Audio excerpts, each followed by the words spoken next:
Bencana kerap dipahami sebagai peristiwa alam yang datang tanpa bisa dihindari. Gempa bumi, banjir, badai, atau kebakaran hutan dianggap sebagai bagian dari siklus bumi yang terus bergerak dan berubah. Namun, di balik peristiwa-peristiwa tersebut, muncul pertanyaan yang lebih dalam. Sejauh mana bencana benar murni berasal dari alam, dan sejauh mana ia dibentuk oleh keputusan, serta cara manusia memperlakukan lingkungannya. Gagasan ini melihat bencana bukan semata sebagai kejadian fisik, melainkan pertemuan antara kekuatan alam dan kondisi yang diciptakan manusia. Tata ruang yang tidak bijak, kerusakan ekosistem, hingga sikap abai terhadap keseimbangan lingkungan kerap memperbesar dampak dari bahaya yang seharusnya bisa diredam. Dari sini, bencana tidak lagi berdiri sebagai takdir yang sepenuhnya tak terelakkan, tetapi sebagai cermin hubungan manusia dengan alam yang perlu terus ditinjau ulang. Di balik setiap bencana, tersimpan benang merah yang jarang disadari. Peristiwa alam kerap bertemu dengan keputusan manusia yang menentukan besar dan kecilnya dampak. Cara manusia membangun, mengelola ruang, hingga memperlakukan lingkungan perlahan membentuk tingkat kerentanan yang sering luput dari perhatian. Pandangan ini sejalan dengan gagasan "There is no such thing as a natural disaster," atau tidak ada yang namanya bencana alam, yang pertama kali dikenalkan oleh ilmuwan geografi Amerika Serikat Gilbert F. White. Inti pemikirannya sederhana: bencana bukan semata sesuatu yang terjadi pada manusia, melainkan juga dapat menjadi hasil dari keputusan yang diambil dalam mengelola alam. Pemikiran ini kini banyak dipopulerkan di tingkat internasional, termasuk figur publik maupun masyarakat di Indonesia. Bencana tidak selalu murni lahir dari alam. Alam memang memicu bahaya, tetapi besarnya dampak seringkali ditentukan bagaimana manusia meresponsnya, mulai dari keputusan pembangunan, tata kelola lingkungan, hingga kebijakan yang mempengaruhi keseimbangan ekosistem. Berdasarkan kerangka berpikir dari "no such thing as a natural disaster," atau tidak ada yang namanya bencana alam. Bencana itu terjadi ketika bahaya dari alam bertemu dengan kerentanan sosial. Kerentanan itu bisa tercipta melalui hilangnya hutan penahan air, pembukaan lahan besar-besaran, lemahnya pengawasan lingkungan, pemukiman di daerah rawan, hingga kapasitas mitigasi yang masih terbatas. Kita sebut saja hutan sebagai jantung kehidupan di bumi. Selain menyediakan sumber daya alam yang bisa dikelola manusia untuk keberlangsungan hidup, secara alami, hutan sudah menjadi benteng alami atau pelindung bagi manusia dari bahaya alam. Misalnya tsunami, hutan mangrove yang mampu memperlambat kecepatan gelombang tsunami. Sederhananya, mangrove berperan penting dalam memblokir air dengan skala yang banyak agar tidak masuk ke pemukiman. Hal ini menunjukkan bagaimana alam dan manusia memiliki peran serta posisi yang berdampingan untuk berjalan secara harmoni.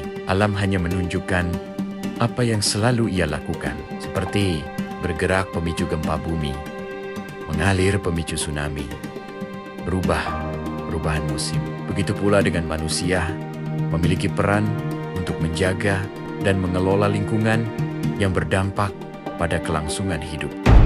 Apakah aman dari bahaya alam atau tidak? Pola pikir yang dicetus Gilbert, yaitu tidak ada bencana yang benar-benar alami, bukanlah tudingan, serta tidak serta-merta menuding kesalahan satu pihak, tetapi juga tak dapat mengabaikan bahwa peristiwa ini berdiri semata karena kejadian alam.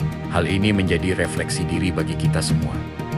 Pada skala besar, hal ini bersinggungan langsung dengan kebijakan, serta praktik politik maupun ekonomi. Misalnya, ketika pembukaan lahan besar-besaran, baik itu untuk pemukiman, perkebunan, atau bahkan pertambangan, apakah sudah dikaji dengan benar? Setelah kajian dirasa cukup matang untuk perizinan, Apakah pengawasan lingkungan berjalan dengan baik? Apakah nantinya akan ada proses recovery untuk mengembalikan alam sesuai dengan perannya? Itulah contoh betapa pentingnya pengambilan risiko yang memiliki dampak bagi kerusakan alam. Ketika kawasan resapan hilang, tidak menutup kemungkinan terjadi bencana banjir bandang. Ketika pemukiman dibangun di wilayah rawan, tidak menutup kemungkinan jika terjadi tanah longsor dan lain-lain. Tak hanya sekadar berbicara dalam skala besar, skala kecil pun turut dipertanyakan. Misalnya, apakah sudah membuang sampah pada tempatnya? Masihkah membuang sampah di sungai atau bahkan laut? Di titik inilah perdebatan muncul. Sebagian pihak menilai praktik pengelolaan hutan sudah mengikuti aturan yang berlaku. Di sisi lain, masyarakat dan pemerhati lingkungan mempertanyakan seberapa ketat pengawasan dilakukan, serta apakah izin yang dikeluarkan telah mempertimbangkan daya dukung ekosistem. Deforestasi hutan. Hutan sebagai jantung kehidupan yang mengalami tekanan atau kerusakan akan mengakibatkan kegagalan fungsi. Seperti halnya deforestasi hutan yang mengakibatkan kenaikan risiko dampak bahaya dari alam.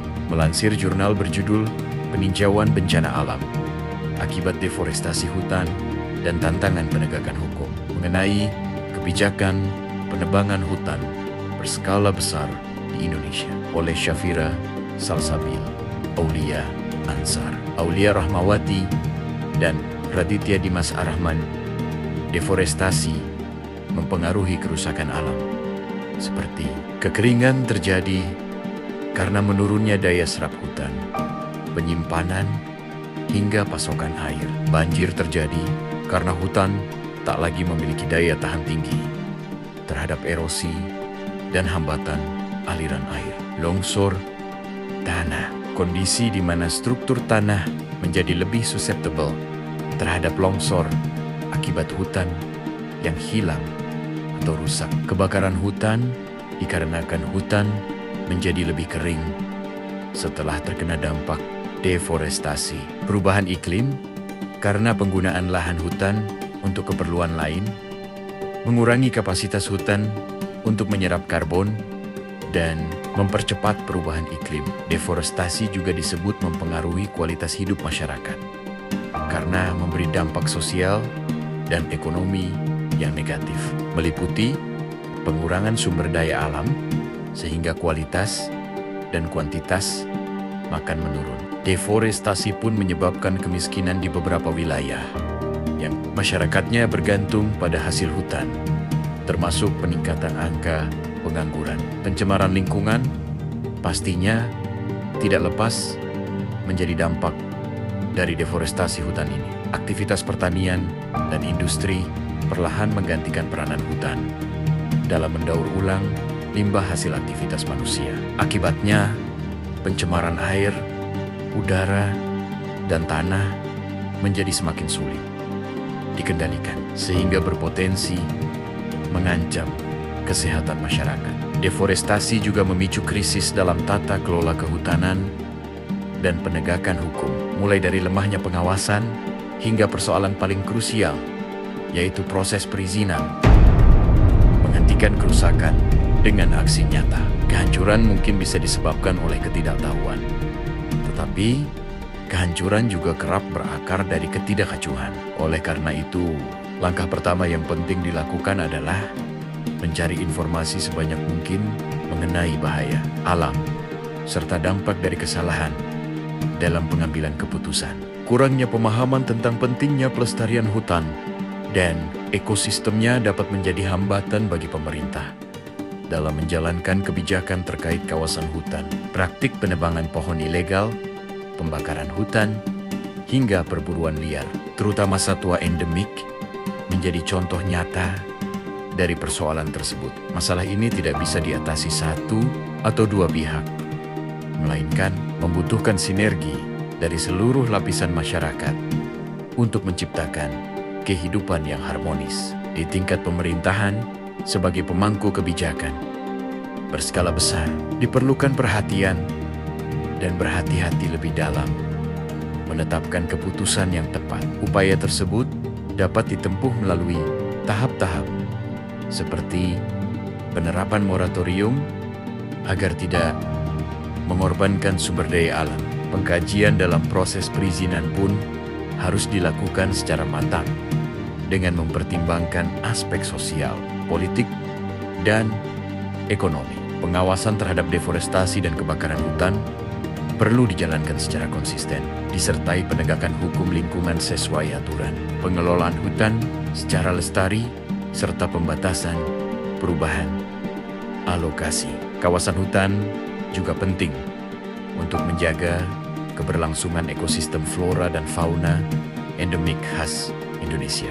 Ketika penegakan hukum berjalan kuat, perlindungan lingkungan digalakkan, kebijakan diimplementasikan secara tepat, kerjasama lintas sektor terbangun dengan seimbang, serta penyimpangan dan korupsi diberantas. Semua itu tetap membutuhkan dukungan berupa partisipasi aktif dari masyarakat. Masyarakat berhak terlibat secara aktif dalam proses pengambilan keputusan terkait penebangan hutan maupun pembukaan lahan. Di saat yang sama, upaya menjaga kelestarian alam juga dapat dilakukan melalui langkah-langkah kecil dalam kehidupan sehari-hari di lingkungan sekitar.